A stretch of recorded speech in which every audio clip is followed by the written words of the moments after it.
Hello everybody, welcome back to Beyond the Beat. My name is Dave McKenzie. This is a crash course on all of your open chords on the guitar. So this gets you started with the most important chords just for strumming songs and to be able to accompany yourself singing. The essence of playing chords is what you really want to be able to do is to get up on your fingertips. What I mean by that is on your left hand, you want to be able to use your fingertips you don't want to impede any of the other strings from ringing. All right, so you want to be on your extreme fingertip, okay? What this means is the ball, there's a round part of your finger, and then there's a pad, which is a very soft part of your finger, okay? You want to be on the very tip. So you want your nails cut extremely short, you know, and so that your fingers can get right up on the tips, and that allows you to get every note. The sure test when you're making your first chords is to pluck through every string and to make sure that none of the notes are muffled. If there's a muffled note, it might sound like this. And then buzzing is if you're not applying pressure. You want to apply even pressure to all of the tips that you're using for the chord. So right now I'm fretting a G chord, a G major chord. And you can hear that everything's ringing clearly. This is the preferred way to play G. The other way that I actually do it quite a bit is I muffle, purposefully, I muffle the A string so that it's muted. All right? Good. This is A minor. This is another nice beginner chord. So first finger on your B string on the first fret, third finger on your G string on the second fret, and second finger on the D string on the second fret. And you just pluck from the A string down.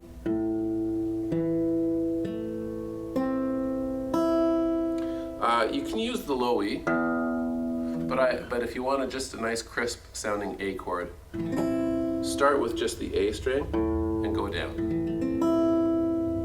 That's A minor.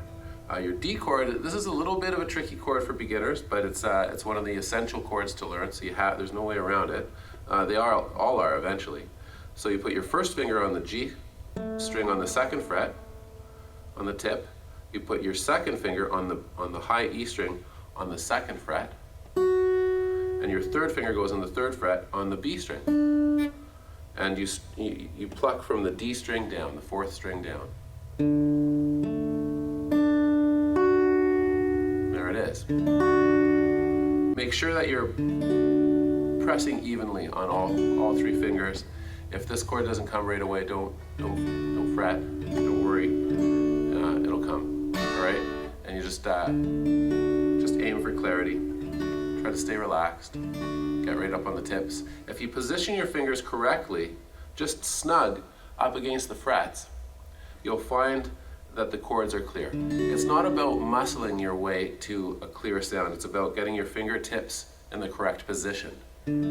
That's really an expert guitarist, so you really want your chords to sound clearly without working hard. It's always about that. A nice easy chord is E minor, where you fret your A string on the second fret and your D string on the second fret, and all of the strings can be strummed. This makes for quite a beautiful chord. Another chord that is essential, a little bit harder for beginners, is the C chord. It's a bit of a stretch. So you start with your third finger. It's easier to build this chord if you start with your third finger.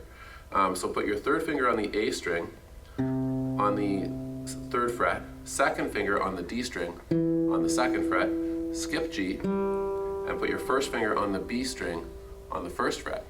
And all of the strings from your A string down should be strummed or plucked.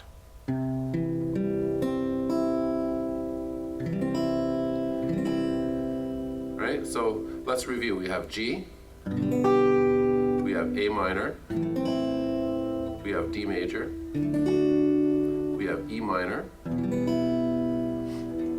Another good chord for you is A major. Now, people with smaller fingers, it's really, it can be comfortable to just put your three fingers in the second fret right on the tips.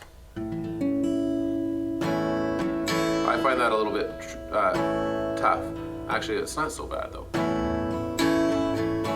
Now, I often use these three.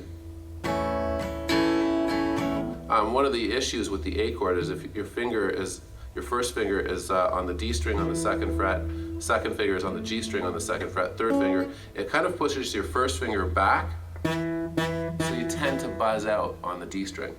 So, so one way that you could get around that is to use your index finger to play the D and the G, and place your and do a little half bar, like a little hinge bar there.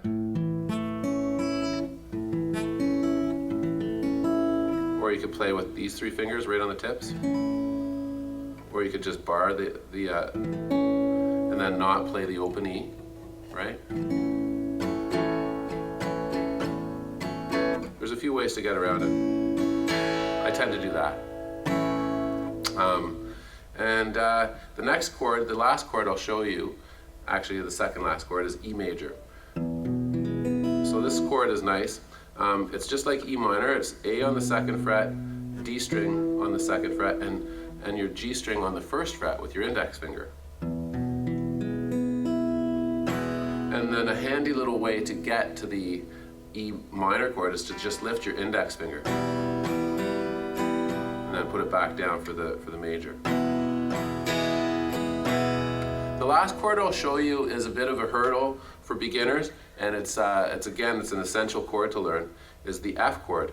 Now, if you put your third finger on the D string, second finger on the G, and first finger on the B string, and you leave the open E, that makes sort of a jazzier chord. It's an F major 7, much easier to play.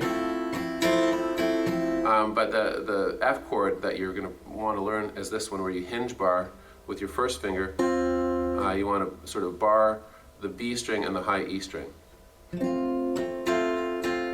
It's just a bit tricky to pin these 4 strings. The other way to do F is a full bar, where these 3 fingers, like your third finger plays the A string on the 3rd fret, pinky plays the D string on the 3rd fret, second finger plays the G string on the 2nd fret, and your first finger bars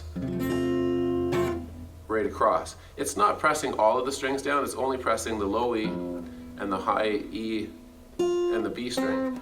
And then these 3 fingers are covering the other strings.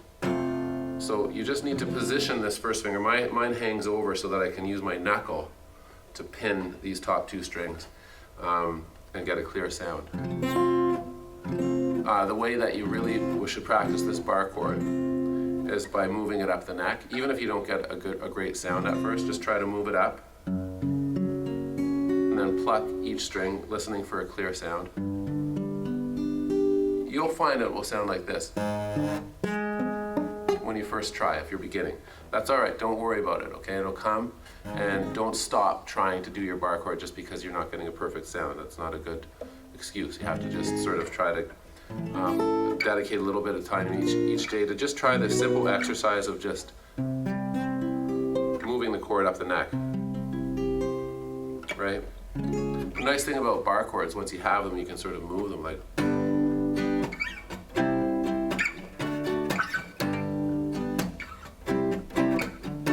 And it's nice, you can sort of, it gives you a few more rhythmic, I guess, rhythmic options, just because just by taking the chord off slightly, you stop the chord from ringing. So it allows you to groove a little bit more. So for sort of groovier acoustic stuff or electric stuff that you're doing, you can use these bar chords that move around. That's my introductory lesson to making chords. Those are just your basic chords. There's other chords, there's other basic chords that are really nice, but those are the ones that you should really start with and focus on. You'll be able to play a lot of songs with those chords. And stay tuned for more lessons. Don't forget to hit the subscribe button and to like these videos. It really helps, so just look below there and hit the like button. All right guys, stay tuned for more lessons and keep picking.